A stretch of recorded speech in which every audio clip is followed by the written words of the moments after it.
I think you should GoPro it. Yeah. Hey? GoPro it. The first time this week you're awake? No, I've been awake all week. Been awake all week. So, all the units first, okay? So then by the time we get around the machine and back to here, you'll know what I'm talking about. All right, it's probably going to take a couple of hours, so you might run out of battery. First of all, when you're putting your edge tape in, okay, these two here are setting for the width of your edge tape. So if you're doing 2mm, you want to try and turn them in unison. There's no locks. Okay, if you're doing 2mm edge tape, 2 and 2. If you're doing 1mm edge tape, you're going to go 1 and 1. And 0.4, obviously you're going to go 0.4, 0.4. The yellow lines are decimal and it's all metric, okay, on everything. So generally, you're going to be running it 1 and 1. Okay, so those two are for the width of your edge tape. This one here, however, is the pre-milling. Okay, so come around so you can see it. So this one does have a lock. Okay, so right now we're pre-milling 1mm. Okay, if you don't want to use the pre-millers, you have to wind that to 0. Okay, and then obviously we turn it off on the screen, which we'll get to later. Right, so just important to remember, generally you're going to be pre-milling everything, aren't you? Yep. So generally that's going to be on 1mm, but say for example you damage an edge or whatever and you've already milled the panel, then obviously you're going to have to put it back to 0 to run that edge. Alright, it's okay, try and avoid it, but you can put through with a little bit of glue, but you cannot put edge tape through there. Okay, so if you find that one's a bit of edge tape you put through and it didn't come out right, you can't just run that edge tape through the millers. Okay, because it makes a horrible noise and it's not good for them. Edge tape, you're going to go around this roller, okay, through these two little bars here, up through this channel, and then you want to push it through past this one here, okay, and then you set the height. So this one, you loosen it, go down on the tape, and then just up the scratch. That one's quite crucial, okay, because if that's too high and the edge tape's not spliced directly straight, it can roll up at the back of the panel and you'll end up with a blank spot. Generally, it's not. These are pretty well designed because it's right next to the pressure roller, so it doesn't have much time to go out of alignment, but that is crucial. This one not so much, but the general idea, I find it easy to just grab the other end with your finger, go down, up a little bit, and then lock. Alright, this here is just a channel that you can move in and out off this adjustment here. Generally you don't really need to move it. How that works there is when you get to the end of the rolls and they have quite a bit of a coil on them, what can happen is after the guillotine fires they can actually pull back. That stops that from happening. So when you do your first one, like I said, you want to go through there, height, and see this little window. This is a guillotine here running off this ram. You want to push your tape just up to the corner of this window there, and that's when you're ready to go. Every panel after that, it's automatic. Alright, so it'll get fed from these feed rollers here. So just remember, you can put it through, check your heights, then pull it back to this window before you put your panels through. If you're just going to put another, like if you're running that out of that tape and you're putting another roll of tape that's the same on, you don't have to worry about all the heights and stuff. You just need to pull it up to that window and away you go. Alright, do one and then the other, it's going to go, you know, skew it out because they're obviously running on guides, but you do want to just try and, you know, be nice to the threads. Alright, with the pre-milling, okay, we've got the pre-millers, primary cutter here running towards the panel, secondary cutter here running against the panel. Now the secondary comes in and just does the last sort of 80 to 100 mil. So even if you're running 2.4, this will do 2300, that'll do 100. Okay, so it's literally just cutting the other way, comes in to do the back so you don't blow out the edge tape.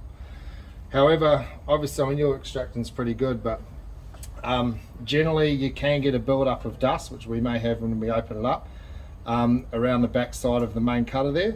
I just want to show you how to clean it out, because if you don't, what can happen is if you let it build up, then over time, because it creates like a vortex in there, what it can do is it'll start milling, but it'll throw dust onto the side of the panel also. So then by the time it hits the glue, it's sticking to dust, not the actual panel, which obviously is going to create a bit of a problem. You can clean it by running the extractor and blowing it, like lifting the beam up and getting your air gun in there and blowing it out. I recommend you do that daily anyway. Your extraction's hooked through the machine, so when you do it, just be very careful.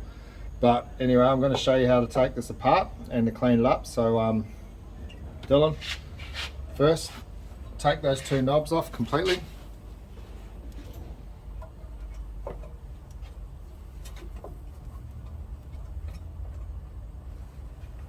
cover towards you. No, the top one. Alright, now you notice that's also disengaged an emergency switch, so now the machine won't run.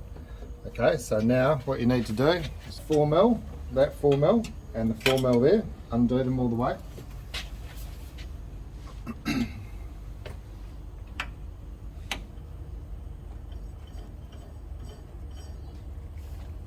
You can see we've got these little metal plates. Alright, so if we slide that one back, we slide that one back, and we slide that one back, then now we can lift the cover off. But first, there's a hose clamp on there, just loosen it. Loosen it enough to pull the hose off. Yep. This. Yep. Alright, now lift the cover up. Your screwdriver.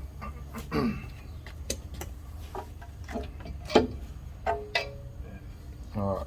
So see how I was saying, and this is just from what we've ran yesterday. Okay, the extraction wasn't the greatest in the first part of it. So that there and that there is just from, you know, maybe 50 edges. Alright, so you do want to be mindful of it. Yeah, No? I prefer to vacuum it, Vacuum it. to be honest, because it's really fine and It'll get everywhere. there's a lot of packing grease on the machine, and if you blow it, it's just going to make the whole grab the area look vacuum. average. Yeah, grab my Okay, vacuum okay. and you can. Tell me how it Now on the service we rotate them because they're diamond tip, Yep. so they're all diamond cutters. So what we do is, like on the first service, I'll swap top to bottom, for example, because you never really use the top ones. And then after that, swap the tips from the primary head to the secondary head, and then again, so you generally get about 4 or 5 years out of it. Okay. Yeah. All right, so put that cover back on, like that.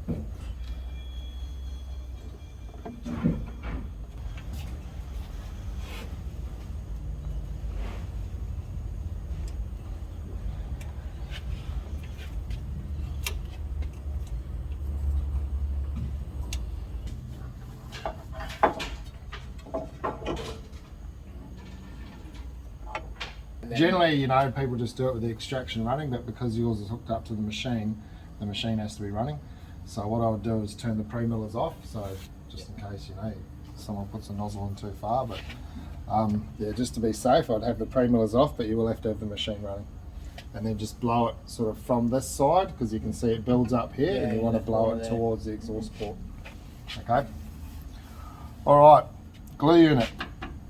This, okay, the adjustments on here, which you shouldn't really need to make, but if you find like the clear glue, for example, runs like it doesn't have as much filler in it, so it's a bit runnier. So sometimes you may want to close the nozzle a bit just to restrict the amount of glue. So to do that, it's this bolt here. All right, so this bolt here judges how much glue you got on your panel.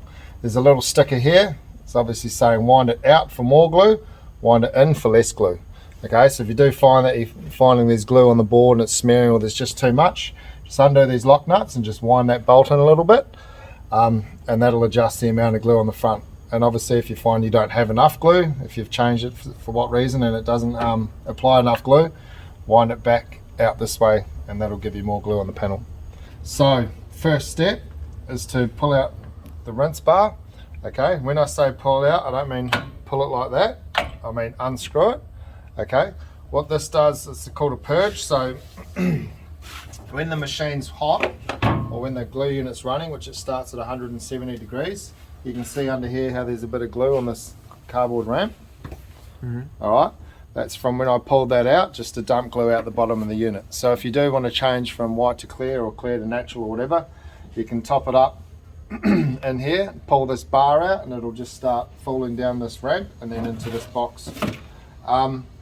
These are reusable, so you know, I mean, obviously I've dumped a little bit there, but don't go throwing it out. You can keep using it, you know, 30-40 times until it's built all the way up here, then you can ditch it. You just have to be careful when you put these ramps in. All right, you can see there's a hole on the side here. All right, that locates onto this roll pin here, and if you look up the top, you can see there's 2 little lugs. Okay, so the cardboard has to go and slide, see up those 2 lugs there, has to sit up the top, because if it doesn't, it can sit folded over, and then when you dump the glue, it goes everywhere. The reason it's cardboard is obviously because it's disposable and it's easy. If you dump it straight on here, you'll have a hell of a time cleaning it. So like I said, you can reuse those things. That's for the purge. There's a button on there that you hit that ramps the temperature up to 220 just to make the process a little bit quicker. But what we're going to do now is we're going to take the unit out, and I'll just show you a couple of things. So first step, unscrew that. So don't pull it, just unscrew it all the way until it comes out. Fingers and undo it. Oh, this way. Sleeves here on the outside. Push that and pull that. So push the outside in. The ring there, push that in.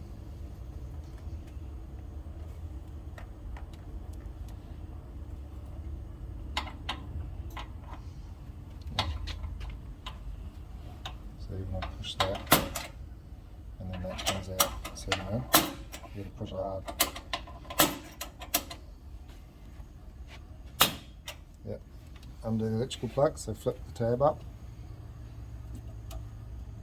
Yep, pull the plug out. Right, now you can lift that unit straight up. Just be careful you don't whack up into that, just lift it up. Grab the handles, handle there, lift it up.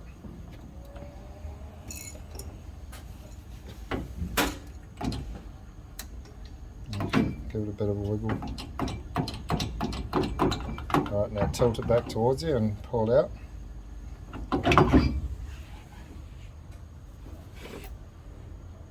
So go up and then back towards you. No. Towards you. Tilt the top towards you.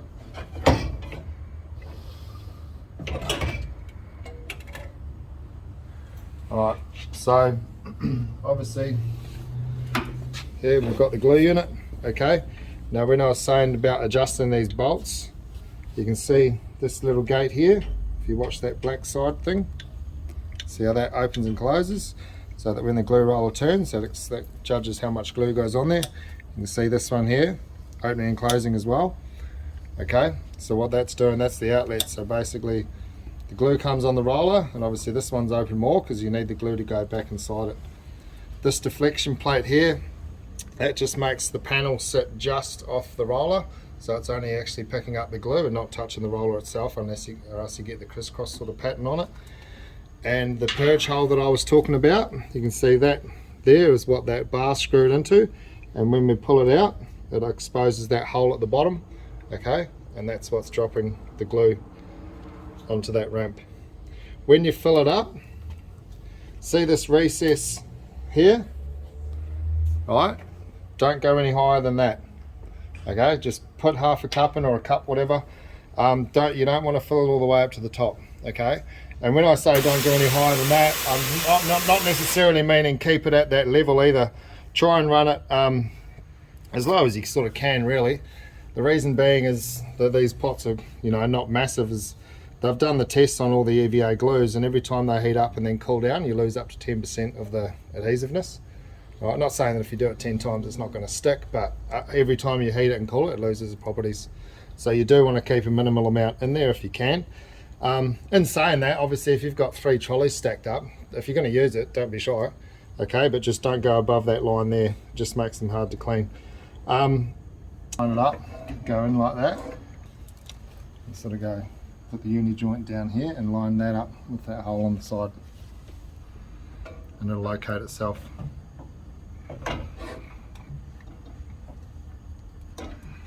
That's why some people have the other pot, you just, once you get used to it, you can literally do it in 10-15 seconds.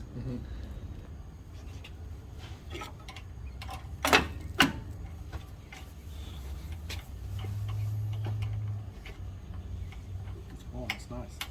It's nice. You should stir your coffee with that.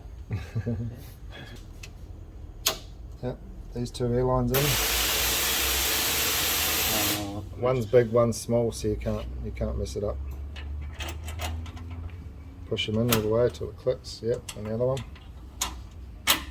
Alright, and now get that purge bar. Oh, there we go.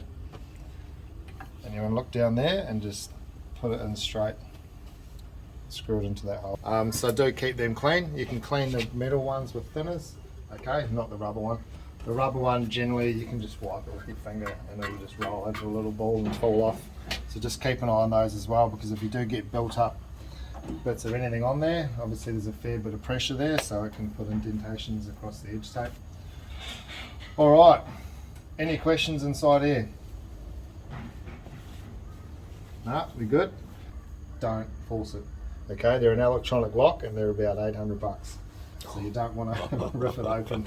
Okay, so just wait. If it's not opening, press release hood again. You know, there's obviously an issue. Alright, come around this side now. Green oiler. Okay, you can see where it's filled up to. You don't want to go any higher than that. There's a little tub of oil, a little bottle in there you can top it up with. After that runs out, you can get machine oil, like light grade machine oil.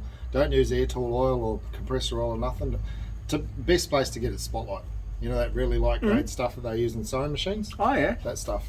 Yeah, and then just keep topping it up. When you need to top it up, you just unscrew that, take it down, and then just fill it up. Don't fill it all the way up, just fill it up to the top of the lining there. To be honest, we do it on the service anyway, and that there is probably going to last you about a year. Okay, it doesn't use a lot. But what that does is it pumps oil into this block and this block. Okay, and those blocks run these oil lines into the sleeve bearings, which is obviously for this, and you're up and down on the corner rounder and the end saw. Can you just pull the sleeve on that air ram down so the air releases? Cheers. Alright, one thing you do need to check with this unit, okay, once again on your weekly maintenance thing, take the air off the machine like Brett's done. I'll show you how to do it soon.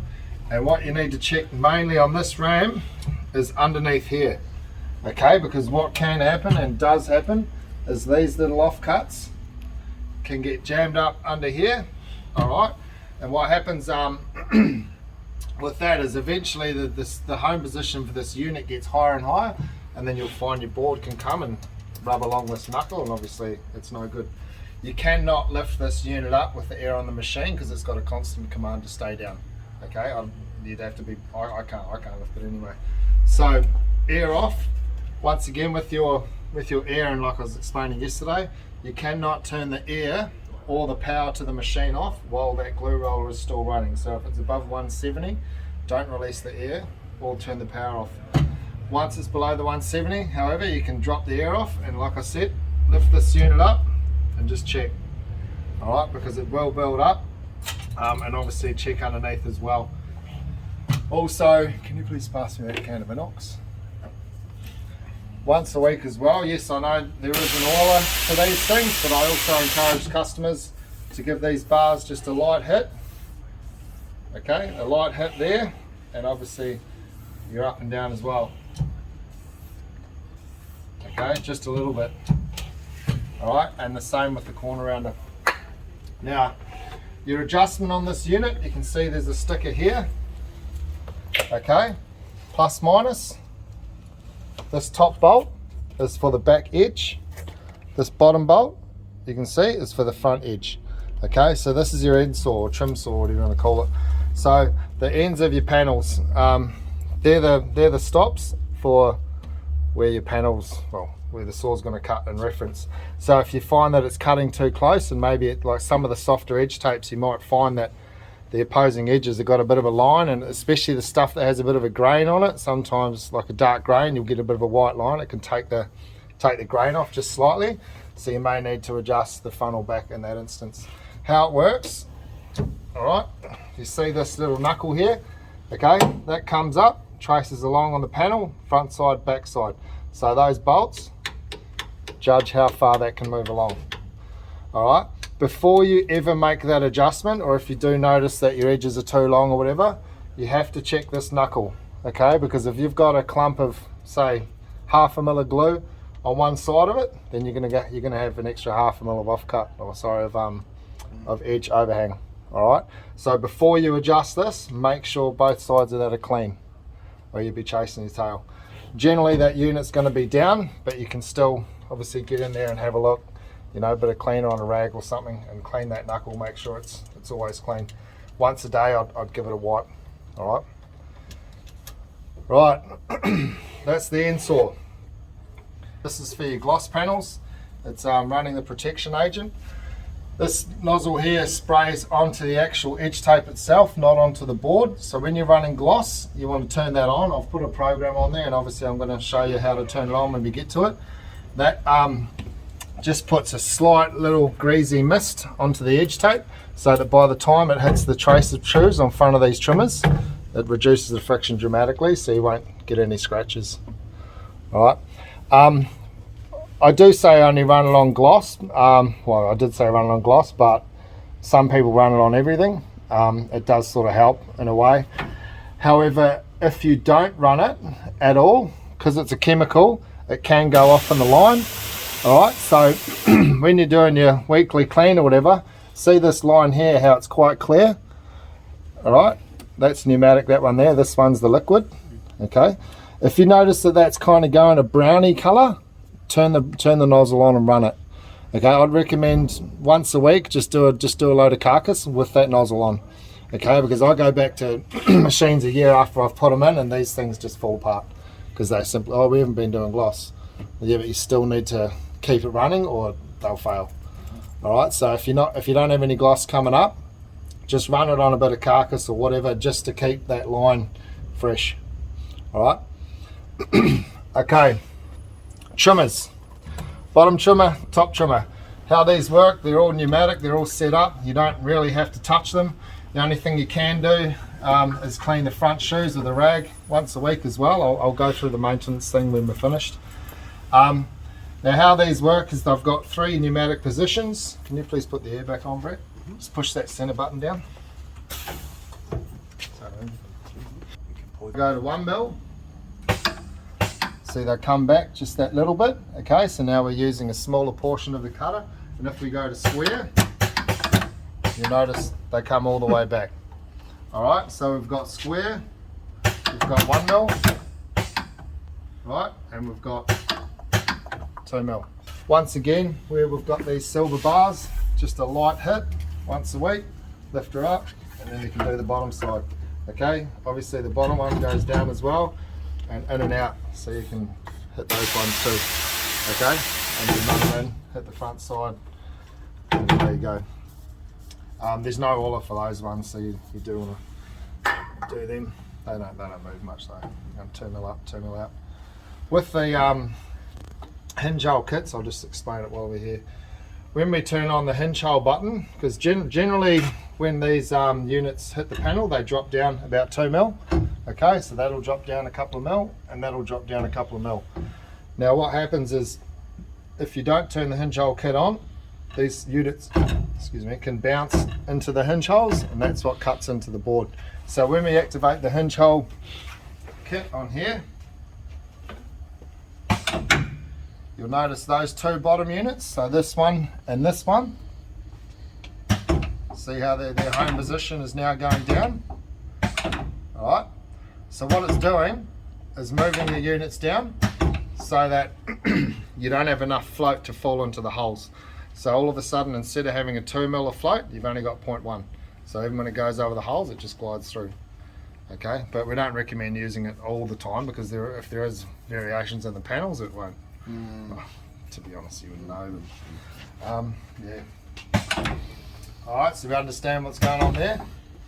All right. Trimmers, yeah, like I said, you won't have to touch them. This adjustment here and this adjustment here are for the hinge holes. I've set them today. I'm going to zero these counters out before I leave. What this does is just adjust the amount that this goes down. So if you do find over time that you are getting it jumping into your hinges and it's cutting colour off, first thing you want to do, turn the scrapers off, run one through. Is it happening? Yes. Okay, it's this one. If it's not happening until you turn these scrapers on, it's that one. Okay, you understand? So if you go plus on the number, that drops it down more. All right, top scraper, bottom scraper, similar to the ones on the Holzer you had. There is a pneumatic adjustment on them, however. If you watch this little ram here, R1 to R2, see them move a little bit. All right,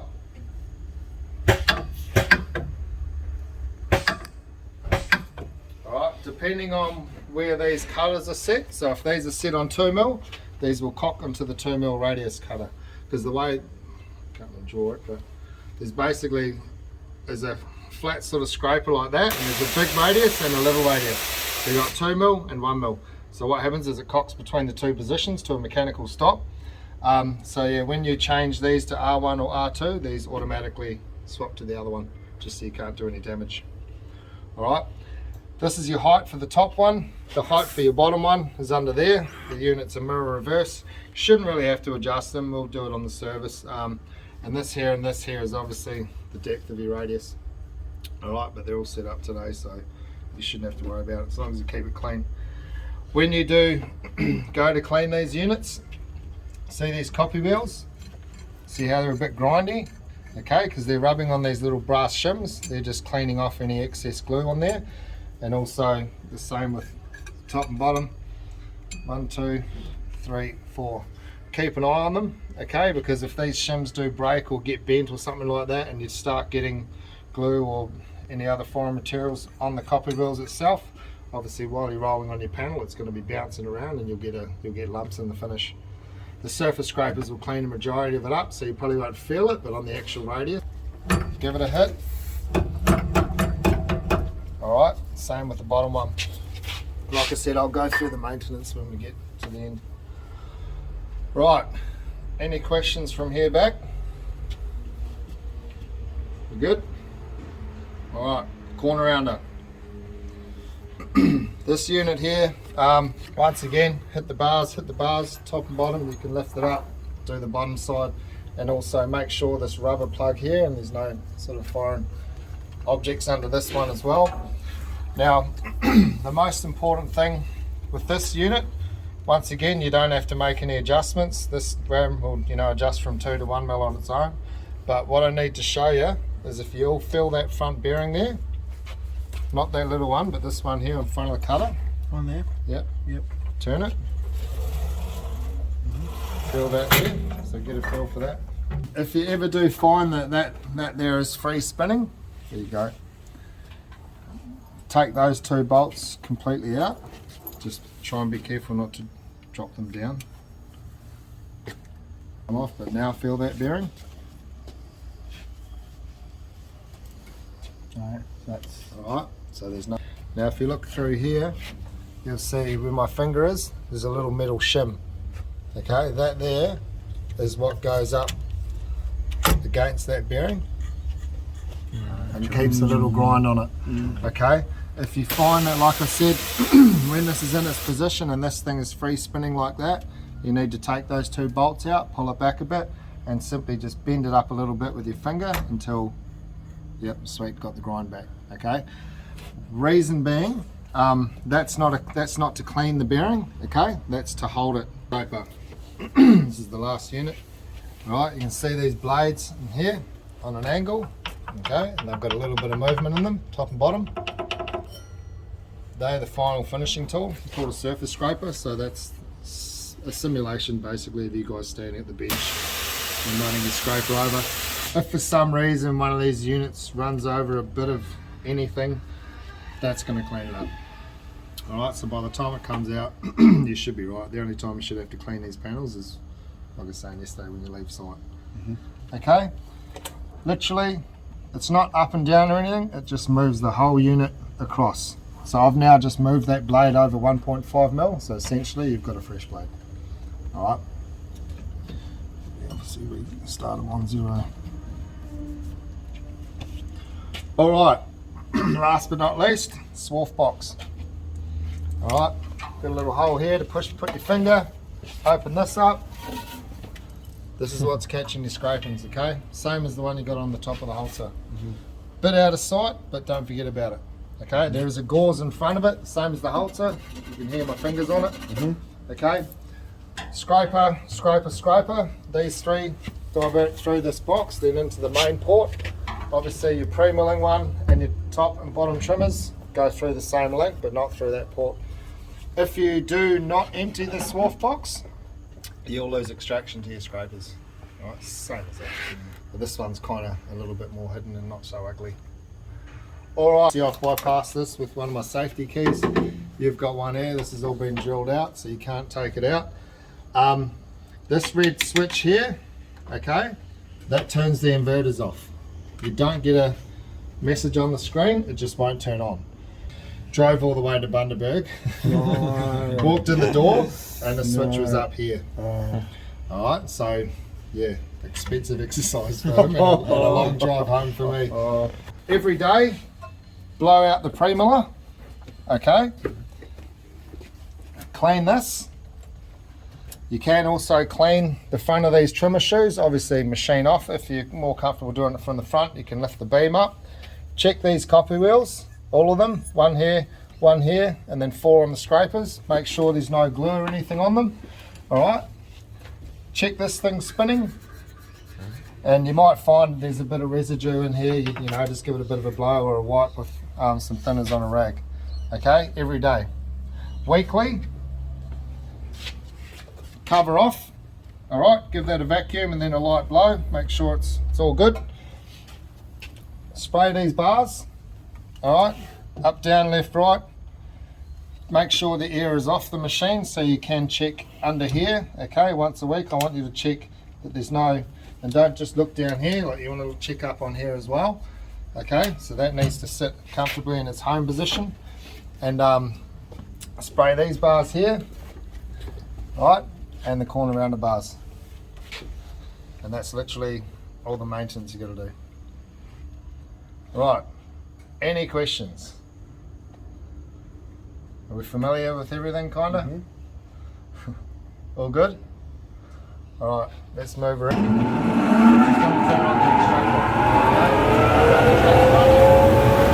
you can get the blower in here, give that a good blow. It's got a 80% or 90, 100% of it basically. It's going to go into that unit.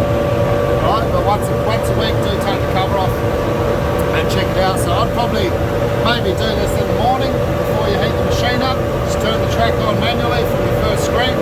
These are the trimmer plates, like the front shoes I was talking about on your trimmers. Okay, so here we can see that protection nozzle. All right, there we've got the little knuckle on the front of the end saw here. You just basically want to have a visual inspection of it. Make sure there's no glue and build up in these brushes or anything. Just keep it all clean. You can see here there's a little bit of scrape in that. That'll go away, but if they build up, you want to give them a blow as well with the extraction running. And yeah, just generally make sure everything's clean, because I mean obviously over time you are going to get glue through the machine. It's inevitable. So the whole idea with edge banders is based Get some more staff and just got a new edge bander in. Yeah, I'm looking at that new machine. So we're going through the bits and pieces. Yeah. I see. you can't turn that off while the glue unit's running.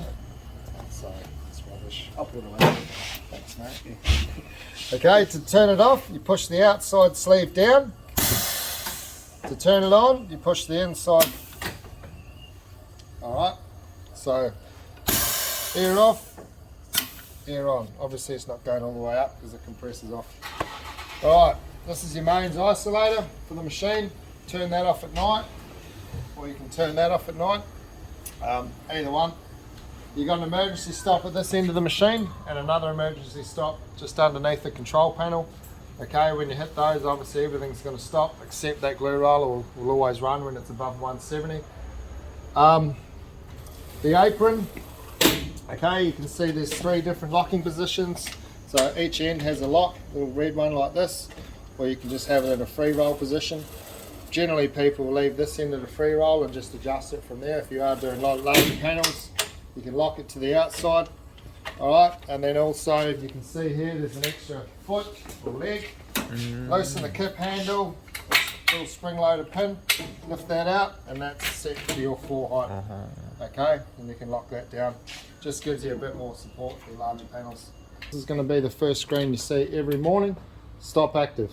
See there's lights on here, on this post, the on and off. The on one's flashing green, okay?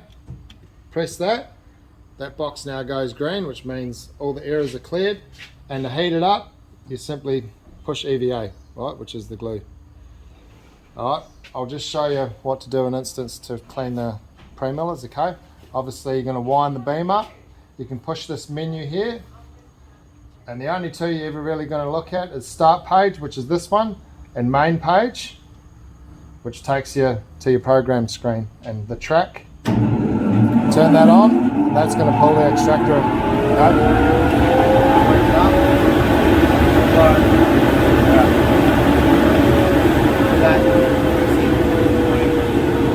Underneath where it says EVA, there's a little blue spanner, okay? If you hit that, it gives you options. Don't push PUR, okay, because that will start the roller at 140. It's a different type of glue. Do you use polyurethane at all? No, don't. It's a mess. No. If you do need to change the glue, which you won't, you can adjust it there. And remember before I was saying about there's a glue change, like a purge button, heats it up to 220. That's this. So if I push that, that's now going to go up to 220, not just 190. You can't do anything else on here until you've okayed the options. All right. So like I said, that's going to heat up. Up here, you just got current program, any status, whether there's alerts or anything. And honestly, I don't know why it's there, it just always is. That's your temperature. Anwender is German for user, so that's nothing. And this here is just your time and date languages. Obviously, that's all preset by myself. Now, when the temperature gets to 170, okay, which will probably take another minute, you'll hear the glue unit start. All right, so you'll hear the little motor will start spinning and the pneumatics will engage, which will open up those glue gates, okay, to those bolts that are set. So when it gets to 170, like I said, the motor will turn, the glue gates will open, and this screen will automatically go to the program list. Okay, so for example, if you heat it up and you're down there cutting a few pieces on the saw, if you look up here and you see the program list, you know it's at temperature. Okay, you'll see it in a minute. It'll automatically go when it gets to 170. But like I say, it's crucial that you do not turn the power or the air off when that is ever above 170. Okay, 3 minutes to heat up. Also from 190 to 170 is about 3 minutes to cool down as well. So at the end of the day, when you stop the machine, you know, by the time you go around and do what you got to do, it should be okay to power it down. All right, and turn the air off. Big spindle here is turning. All right, so that's how you know also that your glue roll is going. Because generally you can't really hear it, but you can visually see that. But it's simple. If it says it's a program, okay, I've only put 5 or 6, 7 in here. You can have 10, or you can actually have 40, but 10's well enough. So to load your program, so 1 mil radius is generally what you're going to be running 99% of the time, I would assume. So simply push it. That loads up all the units that we need, and start. Okay, when this green light comes on, which is when the track comes on, you're ready to go. Okay. When you want to turn the machine off, simply hit the stop button to turn the machine off. Okay. Once you put a panel through, the green light's going to go out. When it goes back on, you can put your next panel in. Okay. There's only about a sort of 300mm panel gap there, so you'll pump it through very quickly. So yeah, green light on basically means you're good to go. Comes on with the track, and like I said, goes off between panels, similar to, there would have been a little white light on the thing there. Yep. All right, so that's start, that's stop. Okay, obviously the operation of the machine. There is an off button here, which you can also push to stop it. Okay, you only want to do that if you don't plan on using it again for a while. Okay, because when I stop and start off here, like I showed you just then, so just the simulation, start, we're now running, want to stop it, we're going to push stop, whether you want to open the door or whatever. Now, the difference between that and, for example, me doing this, because right now, that heater is staying on. Okay, so if you just want to stop for a couple of minutes or swap tape or have a break, answer a call, whatever, just hit the stop on here. Because if we're running the machine,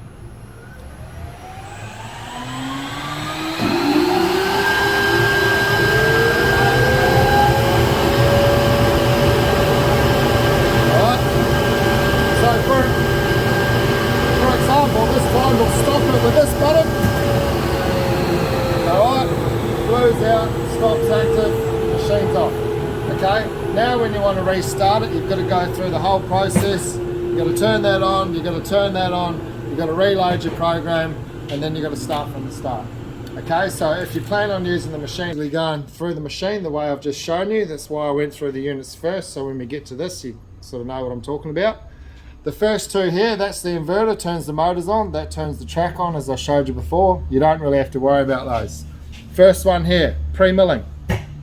Pre-milling off, pre-milling on.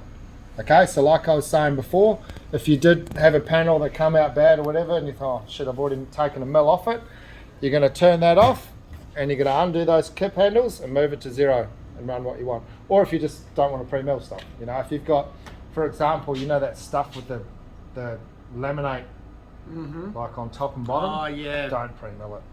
It just it's okay on the Ultra glaze and all that kind of stuff. It'll put dull spots in your pre-millers and they'll start chipping and So that stuff, try and do Only as you use work. on melon. So like I said, pre-milling on, pre-milling off. Well, vice versa. Guillotine off, guillotine on. Alright, if you're doing timber strips, for example, your end saws cut through it easy, but the guillotine is not going to cut it. Okay, the basic rule is if it's in a roll, it's all good, you can use the guillotine. But if it's strips, you know, if you've got 3 or 4 whatever mil timber strips, obviously you cut them, say 50 mil over size, run them through one by one, you have to turn the guillotine off. Cool? Alright, next one, end saw. That there is that third unit across, the end saw. You can see here on the illustration, when I turn it off, all of a sudden front and back both have tags on it. Okay, see the drawing there? Oops. Right, so like I was saying before, we've got the spanner. Okay, so when there's a spanner underneath an icon, Got a question. I know what it is. I'm not going to like the answer. Oh well, yeah, it's okay. I'll show you in a sec. Alright, so end saw off, end saw on, there's adjustments. If we push that, now it's going to cut the front and leave the back. Okay, if we push it again, it's going to do both. This unit doesn't have an option to only do the back. Okay, you can either do both, none, or just the front. If you have a panel that you do need to cut the back, just put it through upside down. Alright, so like I said, off, on, has adjustments. Okay, you can make adjustments off there. Like I was saying before, you can't do anything else until you okay it. Next one, trimmers. You can't turn them off, okay, because they're always running. Options. You know before how we were watching those rams go in and out to those 3 different positions with the little flicky levers? Alright, that was this. So, 2 mil, 1 mil. I know the illustration is a chamfer, but it's actually 1 mil, and square. Okay, so you can see now we're square, large round, small round. Okay, so that's your 1 mil. And R1 on the bottom. If I was to change the bottom one, say, to 2 mil radius, see that's now changed to R2. So that bottom radius scraper has moved into the 2 mil position. So when you adjust the trimmer position, the radius scraper is automatically cocked between R1 and R2. Okay? So there are the adjustments for your top and bottom trimmers.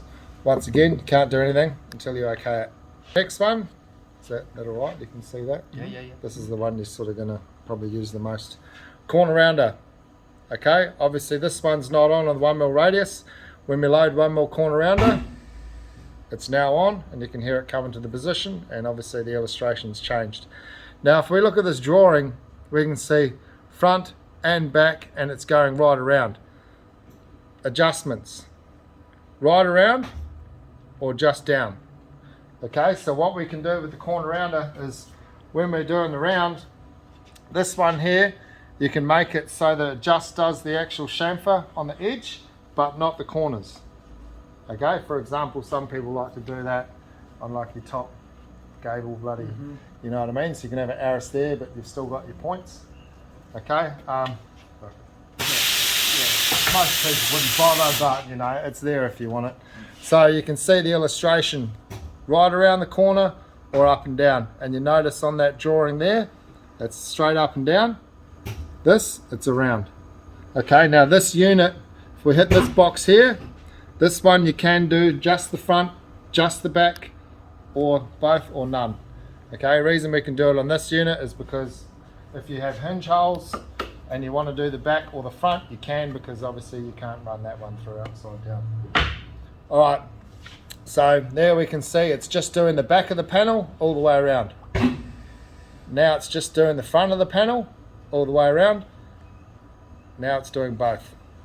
Okay, this drawing down the bottom, radius 2, radius 1. Get it? What is this? 1. One. So you only use the larger one when you're using 2mm edge tape. Yeah, we don't use two. No. So when you're doing a overhead panel where you've just got 1, 2, 3. So when you're running the top and bottom edges through, there's no Just round. on gloss program. Actually, I'll keep going through the unit. Alright, so like I said, pre-milling, guillotine, end saw, trimmers, corner rounder. We can see now it's off. Load the one more radius. Radius scrapers, off or on. Once again, adjustments. You can turn just the bottom one off or just the top one off if you want. We can, for example, make a program where you've got a radius on the top and a flat on the bottom, in which case we would turn the bottom radius scraper off and we would make the bottom square. You can see the illustration, flat on the bottom, round on top. Okay, that's an option. All right, the next one here, the second scraper, is the last flat scrapers. All right, if you're ever doing timber and stuff, we can put a timber program in here, no scrapers, okay, at all. So if we'll put some more programs in here when we're done. So right, like I said, pre-milling, guillotine, end saw, trimmers, corner rounder, radius scrapers, surface scrapers. Don't worry about those two. The last two we have here is hinge holes. Okay, now if you look at that picture there, the hinge holes are kind of dotted, so you can see that that's visualizing that the hinge holes are at the base of the panel. Hinge holes face down. Sorry, hinge holes pointing down, panel face up. So everything you run basically is face up. Okay, so don't forget to turn that on when you're running over your hinge holes, or it will scallop in and damage the panel. Cool? The hose down. Yeah. So holes down Face side up. with that on. That there is that spray nozzle. Okay, so there's a little picture of a spray nozzle going onto the edge with a little shield, meaning protection. Okay, so that turns on the protection spray. So you can put that on if you wanted to run it. Yep. Yeah. Without having to Yep, you can just put turn the it on. gloss program in. Yeah. Rounder for your corner rounding. However, here's where it gets a little bit interesting. While you're running this machine, if I'm going through and I'm doing these panels here and they go all the way around, right now I'm going to do these short edges, then I'm going to do the other short edges, alright, then corner rounder on, do the long edges. Okay? Now, you see I've just turned that on while the machine's going.